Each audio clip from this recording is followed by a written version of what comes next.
Mari kita lihat firman Tuhan dalam Galatia pasal 5 ayat ke-22 sampai 23. Tetapi buah roh ialah kasih, sukacita, damai sejahtera, kesabaran, kemurahan, kebaikan, kesetiaan, kelemah lembutan, penguasaan diri. Tidak ada hukum yang menentang hal itu. Saya harus luruskan sedikit tentang banyaknya ajaran-ajaran yang selalu bilang buah-buah roh. Padahal firman Tuhan bilang buah roh cuma satu. Buah roh, bukan buah-buah roh. Jadi para guru sekolah minggu tolong diperhatikan kalau kalian ngajar sekolah minggu kalian ya. Kalian jangan lagi mengatakan ada berapa buah roh anak-anak? 9. Enggak, buah roh cuma satu.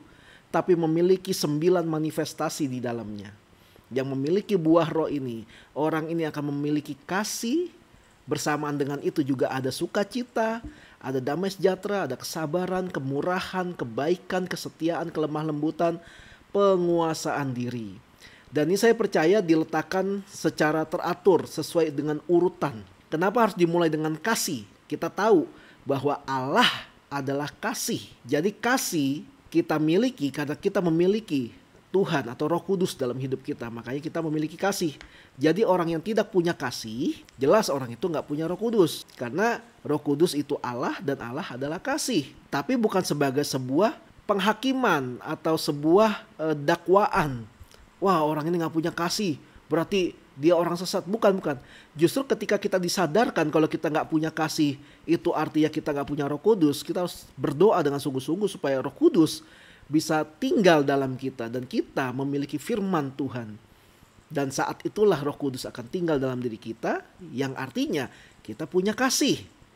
Makanya kenapa kasih berada di urutan pertama dalam manifestasi dari buah roh. Nah, orang yang memiliki kasih atau memiliki Tuhan atau Roh Kudus dalam dirinya otomatis akan memiliki sukacita yang dari Tuhan. Karena dia punya Tuhan. Ada jaminan penghidupan, ada jaminan masa depan.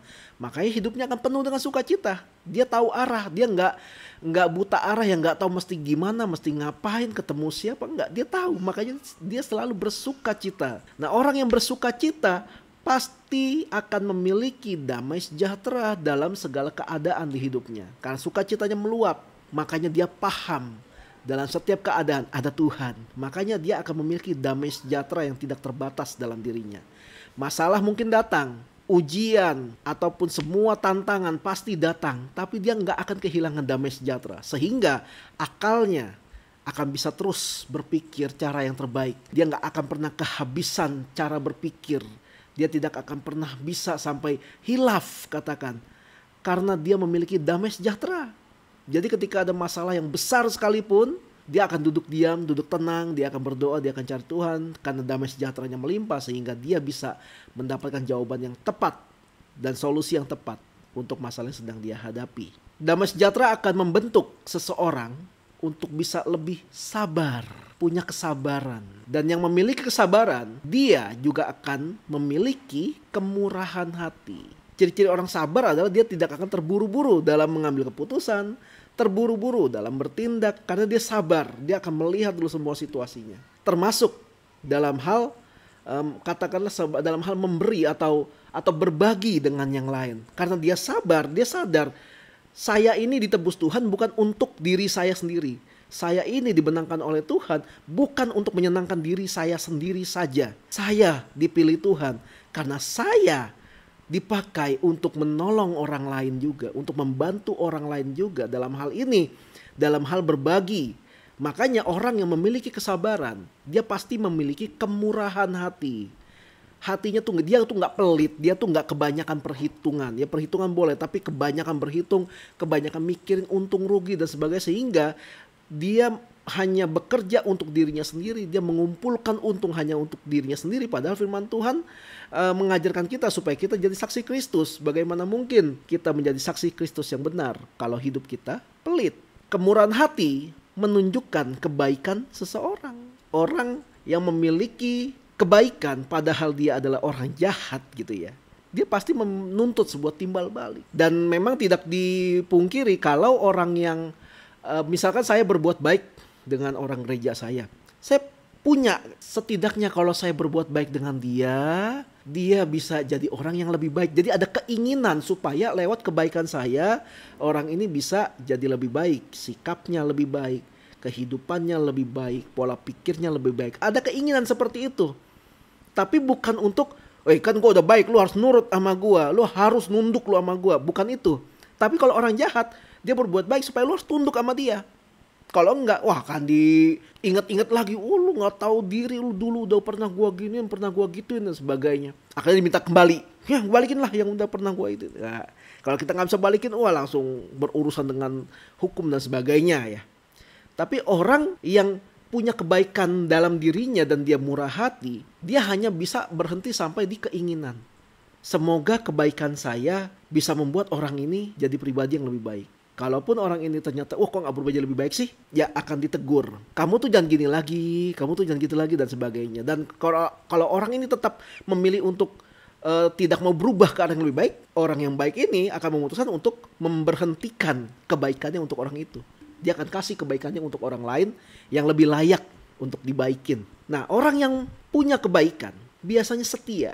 Orang gak baik biasanya gak setia. Setia bisa dengan pasangannya, setia bisa juga dengan omongannya. Ada komitmen di dalamnya ketika dia bilang, wah gue pengen deh gereja gue jadi lebih besar. Gue bisa berbuat apa ya? Gue pengen deh gereja gue bisa lebih maju gitu. Nah, orang yang seperti ini yang memiliki hati yang setia, dia gak cuma ngomong doang. Pengen gereja begini, pengen gereja begitu, pengen keluarga gue begini, pengen keluarga gue begitu, pengen bisnis gue begini begitu. Tapi nggak turun tangan, tapi nggak berbuat apa-apa, tidak memberikan apa-apa, tidak memberikan kontribusi, tidak memberikan tenaga, daya usaha, sebutin dana dan sebagainya gitu. Orang yang setia nggak gitu, orang yang setia akan tidak hanya berpikir, tapi juga akan melakukan sesuatu supaya apa yang dia omongin itu bisa terjadi atau terlaksana. Jadi nggak cuma berhenti sampai di ngomong doang. Nah, orang yang setia itu dikarenakan dia lemah lembut. Orang bisa setia kalau dia punya kelemah lembutan dalam dirinya. Tidak cepat marah. Tidak cepat mengambil kesimpulan terhadap sesuatu hal yang apalagi yang negatif. Orang yang lemah lembut dia tahu kapan harus marah. Dia tahu apakah orang ini pantas untuk dimarahi atau cukup dengan teguran ringan dia pasti akan sadar. Orang yang lemah lembut tahu kapan harus mengambil tindakan yang tegas, kapan ambil tindakan yang santai-santai aja. Dan orang yang lemah lembut, dia mampu menguasai dirinya. Dia mampu membina dirinya supaya dia bisa lebih mendisiplinkan dirinya. Dia bisa mengutamakan mana yang lebih penting dulu sebelum yang lain. Orang yang mampu menguasai dirinya, dia pasti bisa mengontrol pemasukan dan pengeluarannya dalam pekerjaan. Orang yang mampu menguasai diri adalah orang yang tahu dia butuh tidur berapa jam sehingga kalau ke gereja gak terlambat. Orang yang mampu menguasai dirinya adalah orang yang sadar kalau dia salah ketika ditegur, dia tidak akan memberikan pembelaan-pembelaan. Apalagi kalau gak nyambung pembelaannya. Orang yang mampu menguasai diri adalah orang yang sadar ketika kalau kita ngomongin dunia gereja, kalau gereja ini butuh bantuan, dia nggak akan berpikir dua kali untuk membantu. Dia nggak akan berpikir, ini aja gua udah susah, apalagi bantuin gereja, ntar kalau salah gimana? Enggak. Orang yang menguasai dirinya berarti dia sadar kemampuannya di mana, kelebihannya di mana, kekurangannya di mana.